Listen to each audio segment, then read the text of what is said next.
Top 3 Scariest Police Station Stories You Won't Believe. 1. The Silent Prisoner. Officer James had been working the night shift at the old downtown police station for years. The station had always felt off. The lights flickered constantly, and the air was thick with a musty, stagnant smell. But what really unsettled James was the basement, the holding cells.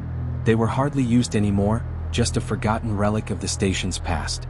One quiet evening, a drunk driver was brought in. He wasn't violent, just too far gone to stand on his own. James guided him to one of the old cells and locked the door.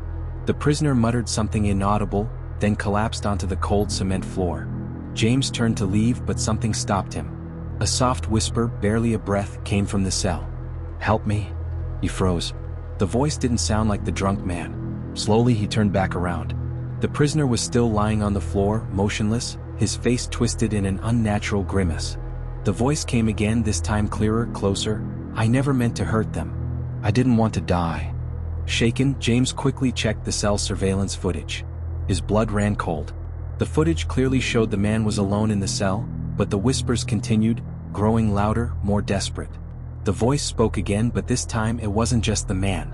It was multiple voices, layered on top of each other, as if a dozen souls were trapped in the same body. "Help, help, help." James slammed his hand against the cell's steel bars, trying to stop the madness. But when he did, he noticed something even more horrifying. The prisoner's eyes were wide open, staring directly at him. Only they weren't eyes anymore. They were empty sockets, black as midnight, swirling with the memories of all those who had been locked in that very cell before. "Help us," the voices whispered. Terrified, James ran out of the room, leaving the prisoner to his fate. He never spoke about what happened again. The cell was sealed up the next morning, and the prisoner's body was never found. 2. The Ghost of Officer Daniels. It was the year after Officer Daniels died on duty. He'd been a hero, a decorated officer who had sacrificed everything to protect the citizens of the city. But his death was sudden and tragic. He was shot during a robbery investigation, and despite efforts to save him, he passed away in the line of duty. The department mourned, but not everyone was convinced he was gone for good. Late one night, Officer Thompson was assigned to the front desk. It was quiet, eerily so. Just the hum of the fluorescent lights overhead. But then a chill crept through the air. Thompson tried to ignore it, but something was off.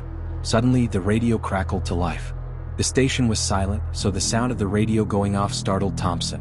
He picked it up, expecting a call, but instead all he heard was a faint, familiar voice. "Thompson, help me."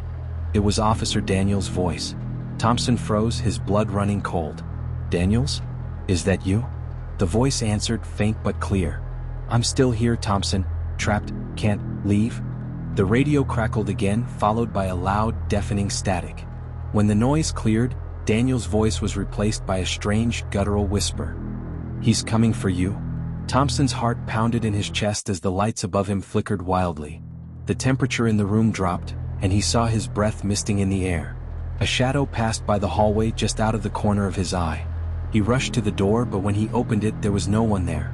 But when he turned back to the front desk, Daniels was standing there. Or what was left of him. His uniform was torn and stained with blood. His face was pale, his eyes hollow. He reached out for Thompson with shaking hands. "Help me, Thompson, before it's too late." Thompson stumbled back in horror, the air around him growing heavy with something dark, something ancient. The ghost of Officer Daniels stepped forward, his body disintegrating before Thompson's very eyes, leaving only the hollow whisper of his voice behind. The lights blinked out, and Thompson was left alone in the dark. The radio once more crackled to life. Only this time there was no voice, just silence. 3. The Haunting of Station 13. There was a story that had been passed around the precinct for years. It was about an officer who'd been stationed at the oldest police station in the city, Station 13. The station had been around for over a century, and although it had been renovated several times, its dark history lingered in the very walls. Most people didn't like talking about it, but some believed the station was cursed. It all started with Officer Miller, a new recruit. He had heard the rumors about Station 13 being haunted, but he didn't believe in ghosts. Not in the least. But that was before he spent his first night on patrol. Miller was assigned to the graveyard shift, the worst shift in the station. The place felt like a tomb. As he sat at his desk, writing reports, a strange feeling crept over him. He felt watched. The lights flickered and the temperature dropped. Miller shivered but ignored it, focusing on the paperwork in front of him. That's when he heard the footsteps. Heavy, dragging footsteps coming from the hallway. He looked up. No one was there. He stood and walked toward the sound. The hallway was long, dark, and silent, except for those footsteps. Each step echoed louder, closer. Suddenly, a figure appeared at the far end of the hall. It was a man hunched over, his clothes torn, his face a twisted, disfigured mask of agony. His hands reached out, dragging himself toward Miller. Miller's heart raced. He backed up, but the footsteps kept coming, growing louder and faster.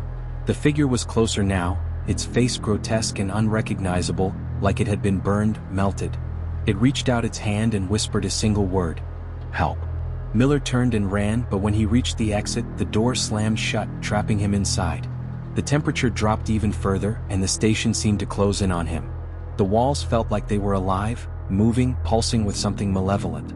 The figure was right behind him now, breathing in his ear, its voice a rasping whisper. You shouldn't have come here. Miller turned around, but there was nothing. The hallway was empty, or so he thought.